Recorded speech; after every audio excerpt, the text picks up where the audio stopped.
Hello, children. Yes, ma. How are you? Why? Fine.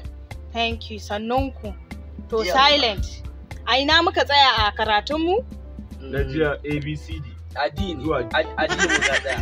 To, yanzu za ku karanta mu daga A zuwa D. Ku karanta in ji. A, B, C, D. Yauwa, kun yi ƙoƙari. Kwanyanku na ja, kun burge ni. To, amma yanzu zan ba ku assignment. Zan ba ku homework kenan. Zan ba ku je gida ku yi ku kawo min. Hanjin ƙuda da hanjin sauro wanne ne ya fi wani tsawo? Wai tashin hankali. Hanjin sauro fa malama. Ƙwarai. Ikon Allah. Hanjin ƙuda. Malama muna da tambaya mu ma. Gaskiya tunda mu ma ba jakai bane. To ina jin ku. Malama tambaya nake wai ya sunan namijin giwa da turanci. Menene? Namijin giwa da turanci. What? Namiji na giwa. Fagar fa ina jin ka. Ni ma ina da tambaya. Ya sunan namijin tururuwa?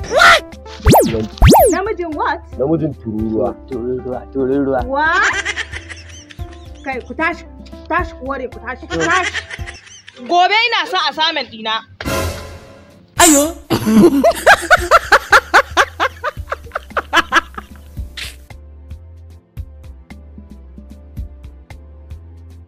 Malama, ina wuni? Ko kashi kike ji ne? Naga wani jijjiga da kike yi.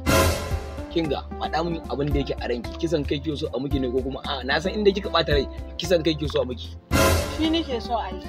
Kisan kai? Sosai ma. Wa za a kashe miki? Buhari.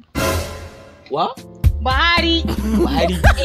Buhari ne sai da kayan miya ko kuma a? Shugaban ƙasa. Buhari shugaban ƙasa? Kinga ni ba dan mahaukaciya bane. Sannan ni ba mahaukaci bane ba. Ki bari idan na haukace sai in je in kashe shi. Ware da Allah.